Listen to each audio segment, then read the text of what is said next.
The Success Day podcast. Here we deep dive into people technology, talking to inspiring guests about the future of HR.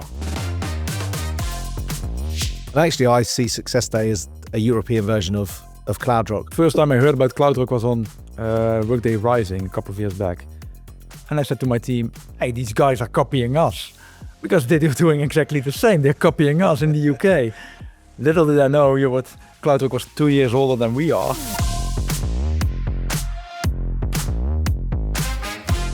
Welcome to the Success Day podcast. Today we are going to talk about the latest and greatest in people technology. I'm here with Minos, CEO of CloudRock. Minos, welcome. Hey Bas, how you doing? Thanks for having me today. Thanks for joining us here in the beautiful Eindhoven, the Brainport city. Minos, we recently merged with CloudRock. SuccessDay and CloudRock are now the biggest boutique advisory partner in Western Europe, and we'll talk about that in a minute. But first, can you for the viewers, tell a bit about yourself and how you ended up building this great company? Yeah, I like the sound of that when you say that, by the way. I know I can never get used to it. I'm really excited about our partnership. But I started almost 30 years ago now. Started with Big Four consulting firms on the graduate schemes, and then moved on to large-scale on-premise technology transformation. And somehow ended in the HR and finance world. And here I am today. But I learned a lot of great things about working for large-scale consulting firms, lots that I liked. And there were certain things that I thought I would do differently. And that's really the path that I ended up taking, growing and running independent consultancies, and eventually, and I'll talk about it a little bit later, but eventually starting CloudRock in 2016 as an advisory first HR and finance cloud consultancy. I think you and me had sort of the similar road, although I was more working in HR, not in consultancy per se. What was the moment for you to say, okay, I'm going to do it different. I will start my own company. Yeah.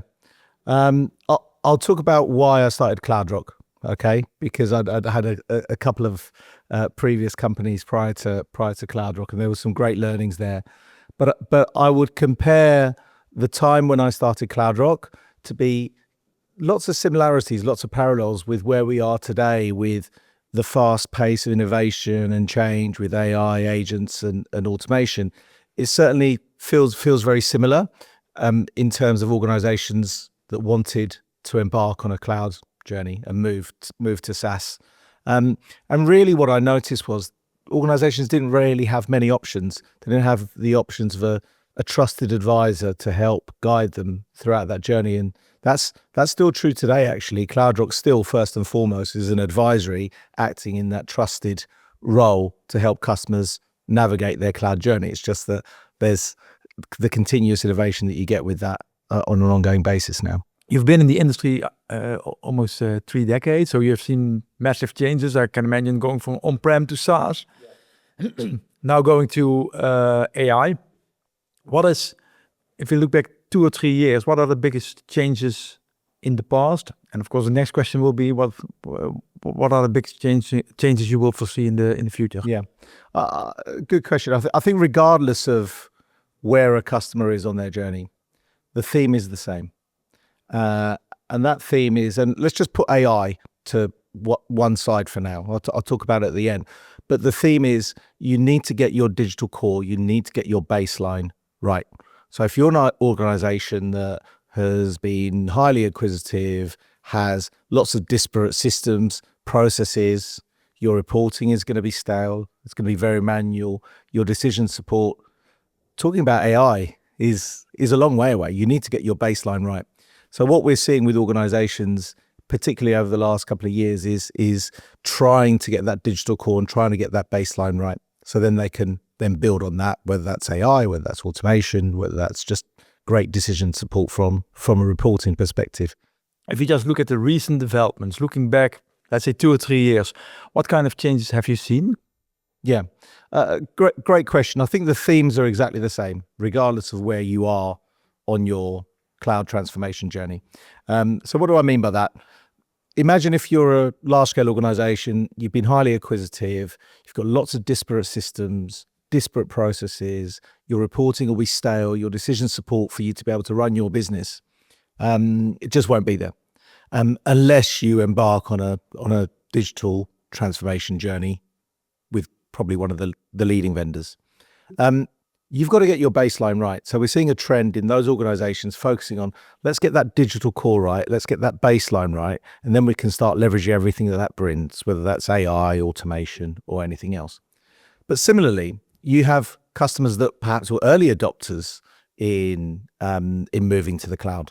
And things were a bit immature then. The processes that those organizations followed, the decisions that they made, the design decisions that they made, the concept that cloud is one and done, that you implement like you would on legacy on-premise technology, and then you've already, reached this panacea and you're at this end state, isn't actually the case. There is constant innovation with cloud technology. There are constant improvements. And if your organization isn't geared up to take that, you start to fall behind. So on the flip side, when we talk about clients getting their baseline right, we're seeing a lot of organizations that have been on cloud technology for a while and perhaps were early adopters, but their digital core still isn't right. So there's a optimization initiative, an improvement initiative to get that core right. And again, that's so they can leverage AI, automation, decision support from reporting going forward. Okay. Thanks for sharing. Looking forward, what do you think the coming 5 years will happen with people technology? Yeah, it's an interesting time. I think we need to look at the theme of talent and the war for talent. We've been hearing about this for many, many years now.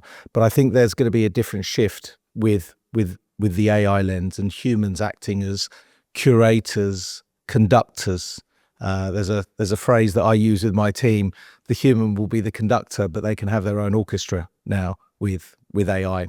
And I think that will be a shift in terms of how organizations are moving, and leading technologies, your Workdays, your Oracles, your SAPs of this world will certainly be at the forefront of that, to be able to enable good data, good processes, and be able to surface the attraction and retainment and development of that talent. So I think there's definitely going to be a huge focus, and even more increased focus on having the right talent with the concept of AI.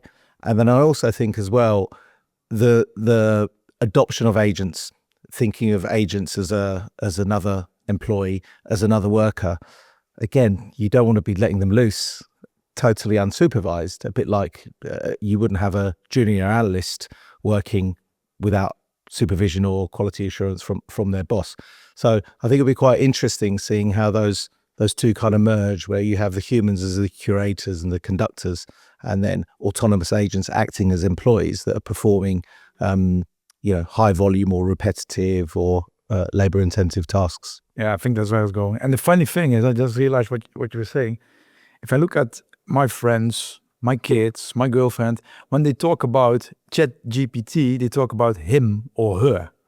They really see it as a person, and that's I would say fully in line with having agents as employees, right? So absolutely, yeah. The lines are getting blurred. I think more and more. And that's coming to the next question.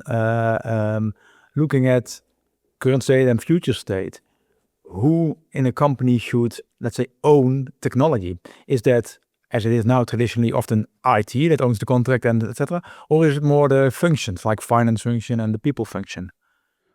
I think all organizations should be thinking about technology as the enabler for everything that they do, and AI is an additional enabler to drive that.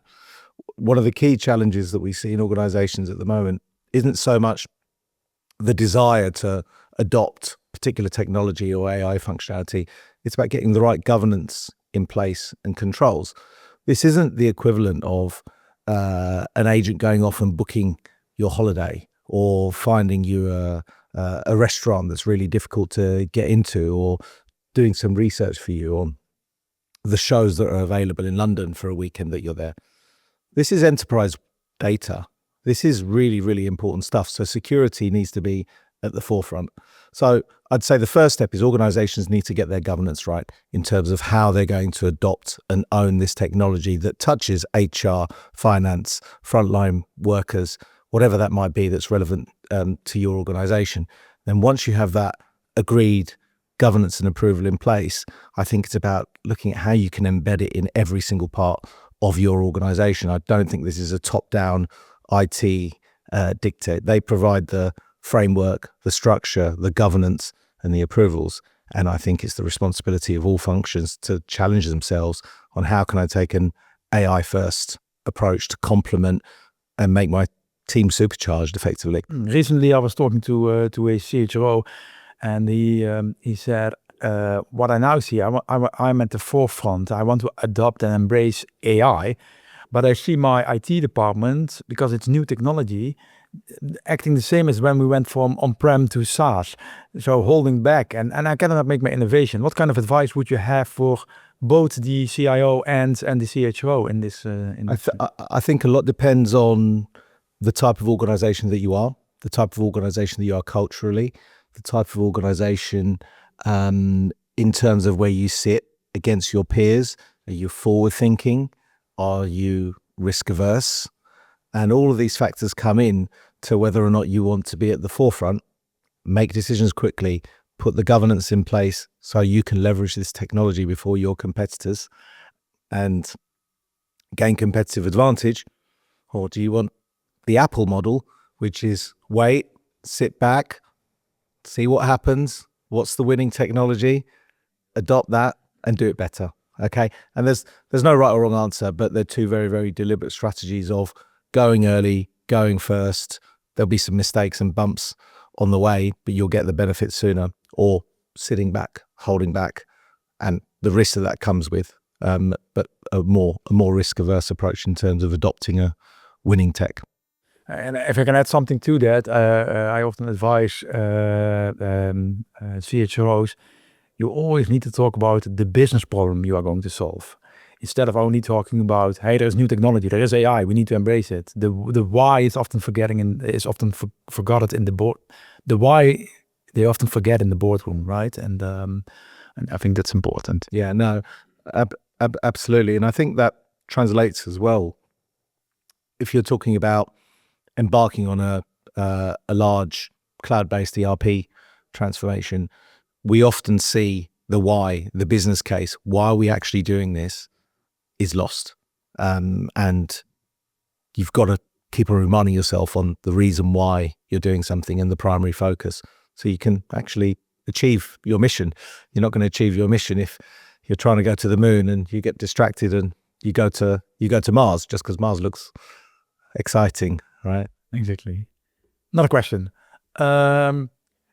We saw in the past, or at least that's my view on it, is that there were new incumbents like Workday a decade ago, new technology, the power of one at the time. They dropped that line. I see now the bigger vendors buying up scale-ups. So Smart Recruiters by SuccessFactors, Workday with Sana. Do you envision, will it stay with the big 3 or 4, the usual names, Oracle, SuccessFactors, Dayforce, Workday, or do you foresee that maybe a full new platform vendor will arise in the future? Yeah, it's an interesting question, and this is just my opinion. I think the large scale leading organizations, what they're doing is very, very clever. So what they're doing is they're not only acquiring great tech that they can incorporate onto their secure data sets, which is really, really important. They're also acquiring some great minds. If you look at the leaders of some of these organizations that they've acquired, they're absolute geniuses. So they couldn't hire those people, but if they buy their company, they effectively have hired them. So I think what they're doing is really clever. They're assembling some of the greatest minds in tech and bringing them into their organization. So it's not only driving forward the technologies that they've acquired, but also inspiring ideas around their core tech as well. I think that's the case. And the second part of your question was around, is a new ERP going to emerge? And we've had this debate quite extensively. We think certainly initially the biggest risk is what we call in the small to medium enterprise, the lower end of the market. We can code now without developers, theoretically. I mean, we're even building apps with Workday Extend using AI coding, but I still need a developer, I still need a conductor, I still need a curator to kind of bring that all together that knows what they're doing. But what I think we'll see is an emergence of lower level apps for the small to medium size enterprise that could be challenging your HR, your finance technologies, could be new breeds of apps. But in terms of the depth of maturity and scale and IP that's sitting in a Workday, an Oracle, or an SAP, I think that will take a very, very long time for that to happen. But I think certainly the barrier to entry for the smaller or lower end of the market has certainly reduced now due to AI. Yeah, I think so as well. And we've seen it in other markets. First and foremost, I think 10 years ago, nobody would expect it, a completely new incumbent like Workday coming up.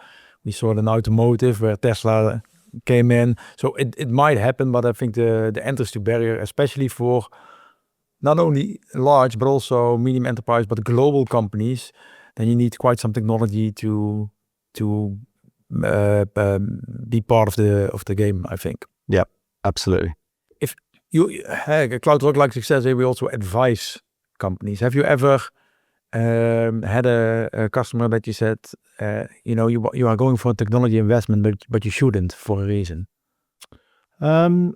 We've had customers that have said, we want to do something, but not now. Where it's gone to board and they couldn't quite convince the board that this was a priority. They were competing for other priorities in the business. But I've never had a customer that hasn't acknowledged where there is a problem and they are on legacy technology. Nobody likes broken processes. Nobody likes stale data. Nobody likes a poor user experience. And so there are still organizations that are going through that at the moment. So I would say the biggest challenges have always been not today.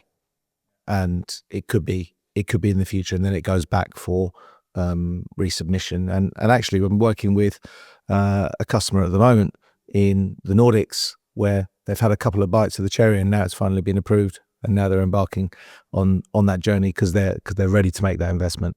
The common lessons learned that companies have after their, let's say, selection and implementation. What's the most common use you come across? I think I'll come back to a few if that's okay. The first one is focusing on the business case and the prize. I think a lot of organizations don't have that as their primary focus during the implementation, which can then affect scope, which can then affect cost, which can then affect timelines. I also think not many organizations are prepared for the difference of moving to a cloud-based solution versus legacy on-premise technology. So what do I mean by that? How they adopt the continuous innovation. Do they have the right support structure in place? If you're building a BAU support team, are they involved in the program so they can learn why some of the design decisions were made and be in a good position to support? And actually that really comes back right to the foundations of when you're building the business case and making sure that you're considering all of these things at the very, very start. So when you're putting the investment case and the business case together, this is all considered.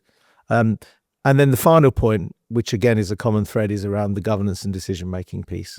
Okay, you need really strong leadership that understands the vision, that is bought into the vision. So you can ensure that the business case is delivered, and you can ensure that you've got the right structures to invest, innovate, and support on an ongoing basis. Hey, Minos, everybody's talking about AI already for 2 or 3 years now, but is there somewhere with customers or with CloudRock where you see AI really delivering value to the company? Yeah, absolutely. We're working with a very large brand that is known globally. And as a result of that, they have a lot of fans that want to work for them because it's such a recognizable brand. But the challenge is, if you have a lot of job applications, how do you actually fairly go through all of those? So this organization implemented Workday Hired Score.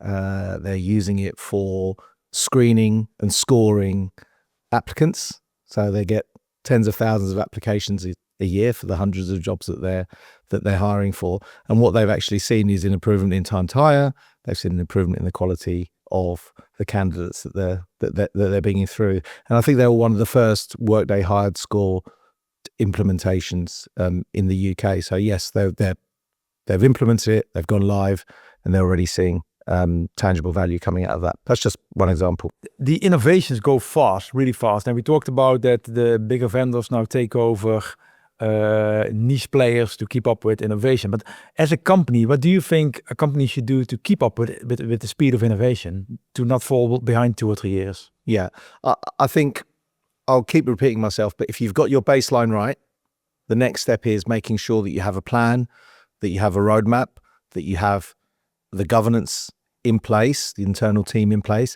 but also, do you have the right partners? And this is where, organizations like ours come in to be able to guide and drive those roadmaps, so you're continuously unlocking innovation and value. And it's not just about AI, right? Workday has 2 releases a year, Oracle has 4 releases a year. There's innovation that comes through constantly, and most of this is optional. It's not configured as standard. So it requires work from organizations to analyze, is this something that we want to use? Is this something what we want to enable? Is this something that we want to turn on? So it's included in your subscription. So you want to make sure that you're benefiting from the things that will make a difference for you in your organization. And if I can add something, what I often advise to CHOs and CFOs, you really need to make technology part of your strategy. Embed technology-driven function in your strategy, because then you get a push board down and bottom up from your support team. Yeah. Because if it's only IT-driven or new technology-driven, then it doesn't. How do you say that? It isn't connected to strategy. Absolutely. Technology for the sake of technology exactly doesn't deliver an outcome that the business is looking for, but technology inherently linked to your strategy and your business objectives, that's where the power kicks in. Going to us now. Yes, my favorite topic. Exactly. Yeah. Mine as well. Can you tell a bit about, or can you explain why you called me? Why did you call me? Really easy decision for us. CloudRock is strong in the UK and Ireland. We have customers in Europe. We're operating in Australia, New Zealand. We've recently launched in the US. But we were discussing what the next part of our growth journey was with our advisors. And we all agreed that we needed to expand in Europe. And we were talking about what that might look like in terms of organizations that we could approach. And actually, I see SuccessDay as a European version of CloudRock. So there was only a list of one company that we reached out to. If anybody else is watching this, you can put that in the comments. But we reached out, had a serious conversation, and very, very quickly realized that there were some really, really good synergies there. And this is something that we should explore. And now here we are today. We're proposing and selling to clients together.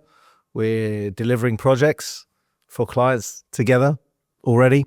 And we're looking at ways that we can share knowledge, tools, accelerators. There's already things that we've adopted that we've seen SuccessDay are doing. And there are things that hopefully you'll see that CloudRock are doing that you'll want to take inspiration from as well. So yeah, really excited. And the first few months have been exactly as I expected. Really positive.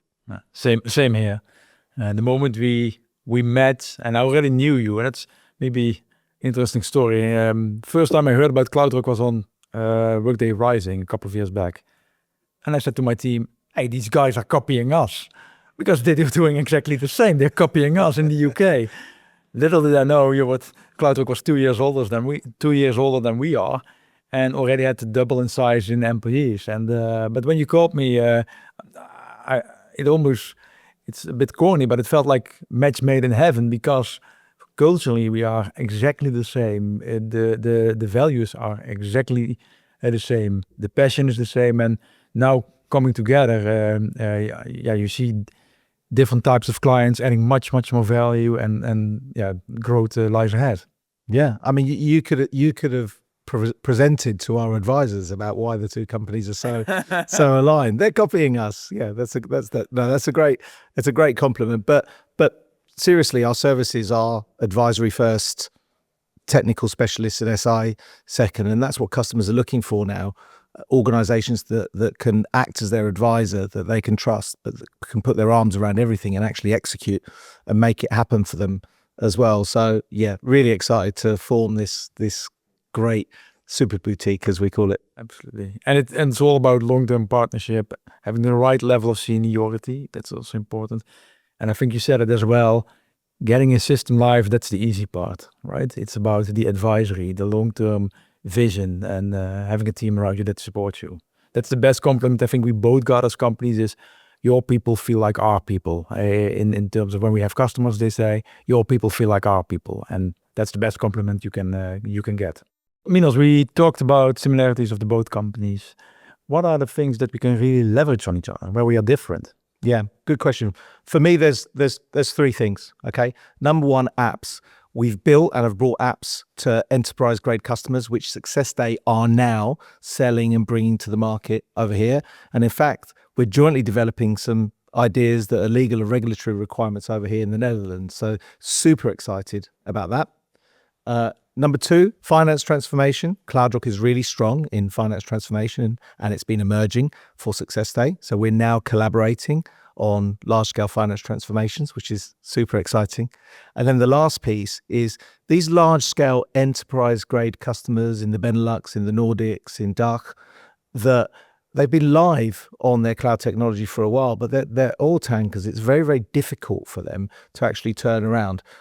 We are actually identifying opportunities where we can go in together and help them reset their baseline, optimize, and then set themselves up to be AI ready for the future. Okay, so Bas, I'm going to flip things a little bit.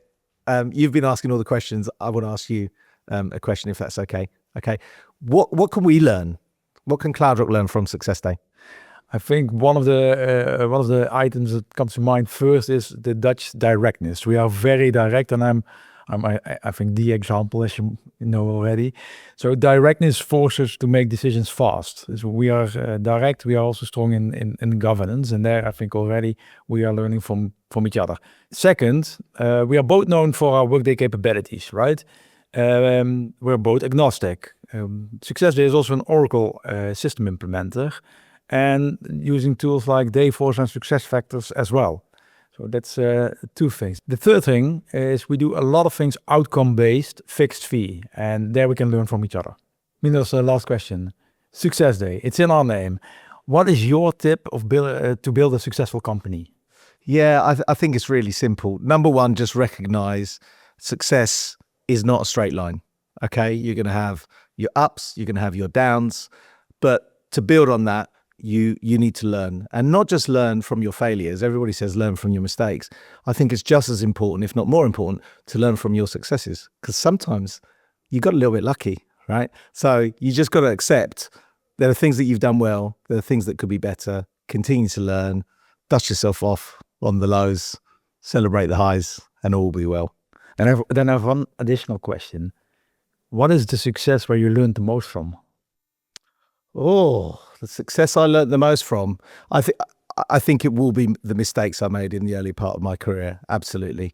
And just reflecting on why I made those mistakes and how I could be better, and making sure that I never made them again. Minos, thanks for joining today here in Eindhoven. Great stories about HR technology. If you want to know more about the latest and greatest in HR tech, please follow us on our website.